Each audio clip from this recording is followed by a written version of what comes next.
सुख दुख की बांध लो गांठी गठरिया मरघट में छूटेगी।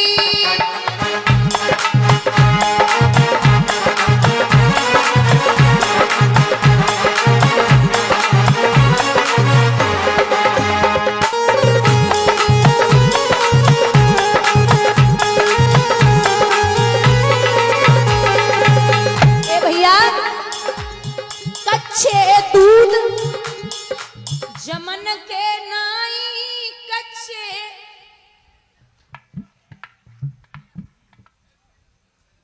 बरात गांव में आ जाओ तो तुम्हारे जैसे लड़का हमारे घूरे बडरे उठाए के दोनों हाथ और बोलो कच्चे दूध जमन के नाई कच्चे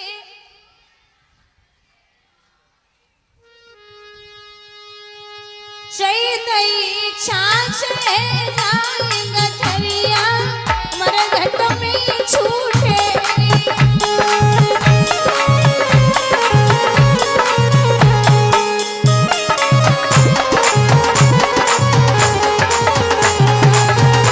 दोनों हाथ ऊपर ढके हरि बोल।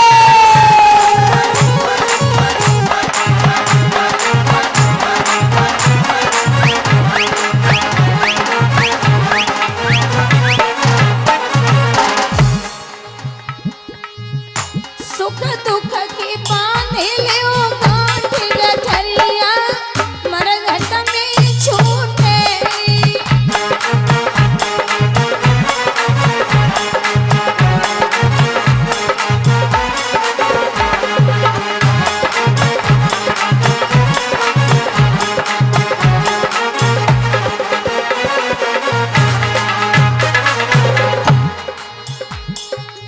टूटी रस्सी जुड़न की नाई टूटी रस्सी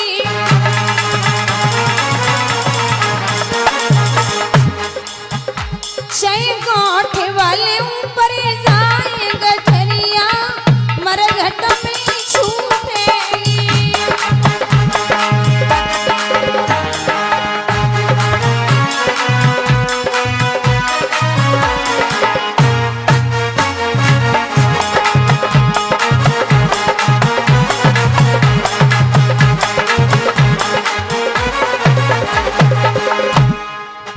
भैया मतलब की इस दुनिया में लोग भी बड़े लुटेरे हैं तेरे सामने तेरे हैं और मेरे सामने मेरे हैं तेरे सामने तेरे हैं और मेरे सामने मेरे हैं।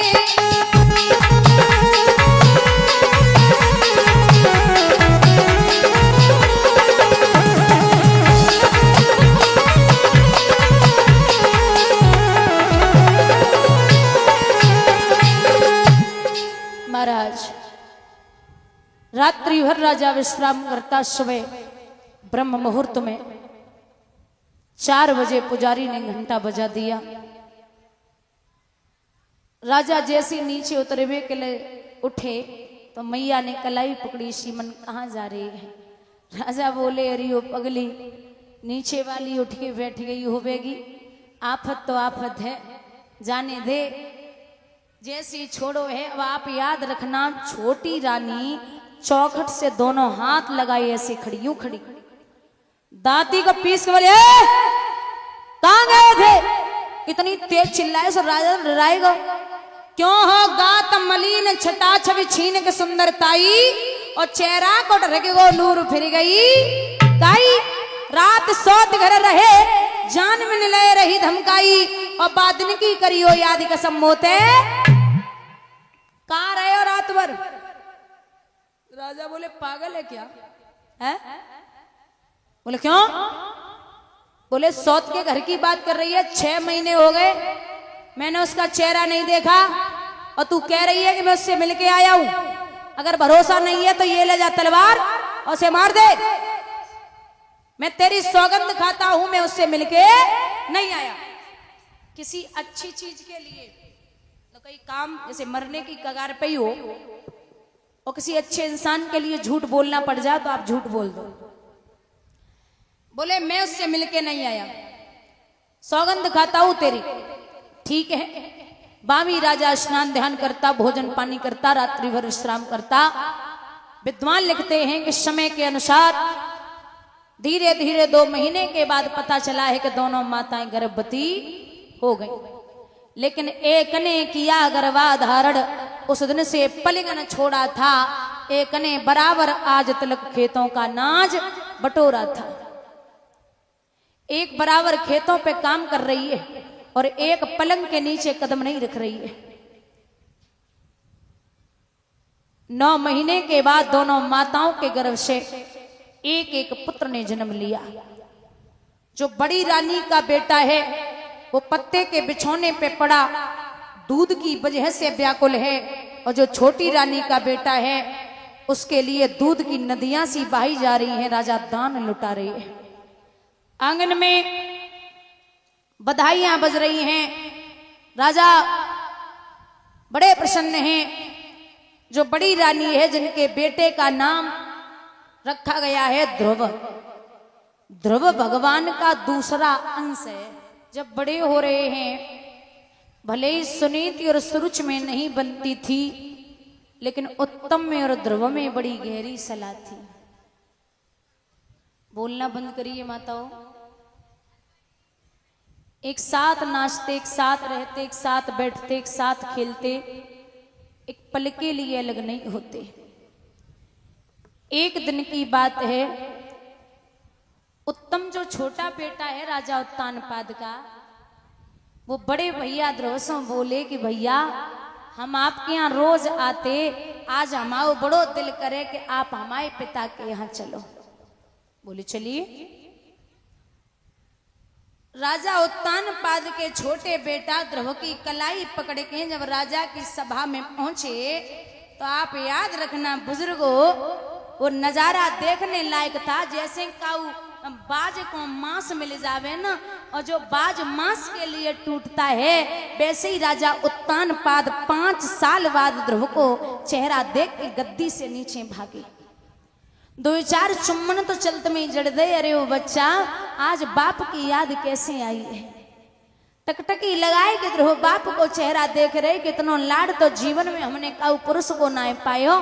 जे कौन है? जमीन पे उत्तम खड़े बड़े धीरे धीरे मुस्कुराए रहे, और ध्रुव पिता को मुख देख के बार बार मुस्कुराए के बोले पिताजी ये इतना बड़ा राज्य आपका है। सो टकटकी लगाए के राजा उत्तानपाद सर पे हाथ फेर के बोले लाला जे अकेलो मेरो नाय जे तेरो राज्य है। ये बातें कर रहे थे। कहते हैं कि एकदा सुरचे पुत्र मंक मार्यो पिलालयन उत्तम नारु रुच्छतम ध्रुवा राज्यवानंदतः। जब राजा की गद्दी पर ध्रुव बैठे तो काऊ चुगला ने जाए के सुरुच से कही है कि वो आपका बेटा जमीन पे खड़ा और सौत का लड़का ऊपर बैठा है। नागिन सी फुंकारती हुई पहुंची, जवाब दिया चल दूर खड़ा हो। अरे नीच किसके मुकाबले आया है, अक्कल है कहां तुम्हारी भूप सिर पर ये गधा चढ़ाया है। और तू सुन, इतना ही राज्य का अधिकारी होना चाहता है तो पहले जा भगवान का भजन कर, मेरी कोख से जन्म ले, तब तू इस राज्य का अधिकारी हो पाएगा। अच्छा एक बात तो है, पहले के जमाने में 1-2 चुगला थे, लेकिन आज के जमाने में घर घर और गांव गांव में चुगला है। और चुगला सबसे बड़ो काम तब करे महाराज जब काऊ के बेटा को ब्याह हुए घुमाए। जब तक उनकी चलेगी तब तक वे तुम्हारे बेटा को ब्याह ना होंगी। एक गांव में एक व्यक्ति रहता था, बुजुर्गों ध्यान से सुनना, वैसे तो कुछ और नाम रहे, माने जीवन में कभी अच्छे काम नहीं करे तो लोगों ने उसका नाम रख दिया बिगाड़ानंद। क्या नाम रखा? बिगाड़ानंद। एक लड़का की शादी वाले आए, सो बिगाड़ानंद चाचा वो घर पे ही बैठे। अब बिटिया वाले कुर्सी पे बैठे, कछु चारपाई पे। बिगाड़ानंद को देख के लड़का के बाप ने जवाब दो, लला शादी वाले आए, चाचा से जब कह दो अबे चले जाए 2 घंटा बाद आए जाए, पैर छू लो। सो जैसे ही पैर छुए बिगाड़ानंद के, अब बिटिया वाले होते ही बैठे, सो लड़का की पीठ पे हाथ धरी के बिगाड़ानंद बोले खूब खुश रहो लला, और जो तुम्हें मिर्गी की बीमारी आती अति जल्दी ठीक हो जावे। अब भैया लड़की वाले को पहले से पता होवे कि लड़का को मिर्गी की बीमारी हो, को पई बिटिया करेगो, उठे और चले गए। लड़का तो बड़ो नाराज, बोले आज फिर शादी ना हो दई। कुछ दिन बाद बिगाड़ानंद की तबीयत बिगड़ी, हॉस्पिटल पहुंचे तो पूरो गांव बड़े बूढ़े रहे वे, बोले चलो गांव को आदमी है देख के आए रे। नहीं लड़का बोले हम जावे, कल मरे सोवे मत जावे, एक तो ब्याह ना है बाकी वजह से। बोले ना ना चलो देख के यार, बोले तुम ही चले जा। सो बड़े बूढ़े पहुंचे, बोले ठीक हो? बिगाड़ानंद बोले ठीक ही है, अब हमें जल लगी रही कि हम ज्यादा देर ना चलेंगे। थोड़े ही दिन बचे हमारे पूरे है गए। अरे कैसी बातें कर रहे हो लला, खूब ठीक रहो। बोले ना ना हमें जल लगी रही है, अब हम मरेंगे। बोले तुम्हें कोई इच्छा है? हाँ हाँ एक इच्छा है। क्या इच्छा है? बोले इच्छा ये है कि जब हम मर जाएं तो जब जीवन कमाऊं, अच्छे काम ना करे जिंदगी में, तुम सब गांव वाले मिलके हमारे मुंह में एक हाथ को खूंटा ठोक दियो। अब जब जीवन कमाऊं, अच्छे काम ना करे तो सब मिलके एक हाथ को खूंटा ठोक दियो। बोले ठीक। अब जब बिगाड़ानंद मर गए तो गांव में शरीर आओ, पूरो गांव जन बच्चा थे खट्टो, कछु खुशबू अंदर ही अंदर। बोले भली भला टली गांव की, मरी गौ।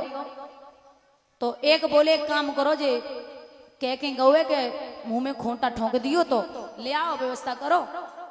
बोले पागल है गए, मरेगो तो मरेगो, कोई बात ना। बोले ना ना अच्छा है, एक हाथ को खूंटा आओ और मुंह में ठोंक दो। अब जब कपड़ा डालोगे तो दूर से ही पता चले वो कछु है। अब कपड़ा डालो तो दूर से ही दिख रहे हो कि कछु है। तो इतने से पूरा गांव जा रहे हो जन बच्चा, तो उतने से पुलिस की गाड़ी आई रही। पुलिस वाले बोले क्या दिक्कत है भैया? बोले रुको, रोक लो। बोले अर्थी नीचे उतारो, अर्थी नीचे धर ले। कपड़ा हटाओ, कपड़ा हटाओ। बोले मुंह में गाय?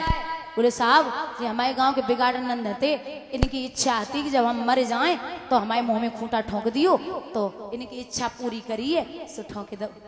पुलिस वाले बोले मार डारो? बोले साहब हमने ना मारो, जो तो पहले से ही मरी गो, जाकी इच्छा आती वो पूरी करिए। पुलिस वाले बोले अपराधी कब कहा तो हमने अपराध करो, उठाओ। पूरो गांव जन बच्चा तो सब जेल में। अब कछु तो बैठे बैठे हंस रहे हो, कछु रो रहे, बोले मत जेल में डारे के चलो गो। बोलिए गोविंद भगवान की। तो जब बिगाड़ने वाले होवे वो सुधरेंगे ना, कहू चुगला नहीं जाए कि कही है कि तुम्हारी सौत का लड़का ऊपर बैठा है, धक्का मार के बोली चल यहां से निकल और भगवान का भजन कर। ध्रुव वहां से चले, जाए के मैया के पास पहुंचे। जब मैया सुनीति ने लाला को रोता हुआ देखा तो जानी बड़ी मुश्किल से बेटा पायो होवे, और बेटा जब रो जाए तो माँ पे क्या गुजरेगी। बोली क्या बात है लाला, कौन है मारो? बोल बच्चा। बोले माँ मासी ने मारा, डांटा है। अरे ओ बाबरे, माँ मरे मौसी जिए जो मौसी सी। मासी मतलब माँ जैसी। सुन आतिष्ठितात विमत्सर सत्व युक्तम समात्रापि यद विलही कमः आराधया दोच्छ यथा कंजम यदि इच्छ से आध्यासनमंतमो। वो कभी गलत नहीं हो सकती। और तेरी मासी है, माँ और मासी बराबर है। अगर उसने ये कहा कि भजन कर ले तो अच्छी बात है, भजन करना चाहिए। ध्रुव बोले करना चाहिए। बोले जी तो फिर भेज दे। बोली नहीं अभी नहीं, जब तू बड़ा हो जाए ना, विवाह हो जाए, गृहस्थ जीवन जी ले, उसके बाद जाना। ध्रुव बोले अरे ओ बावरी मैया, जाने 55 पे करो फिर क्या फायदा, जो बचपन में ना कर पाऊ 55 में कहूँ कर वालो नहीं, मुझे अभी भेज।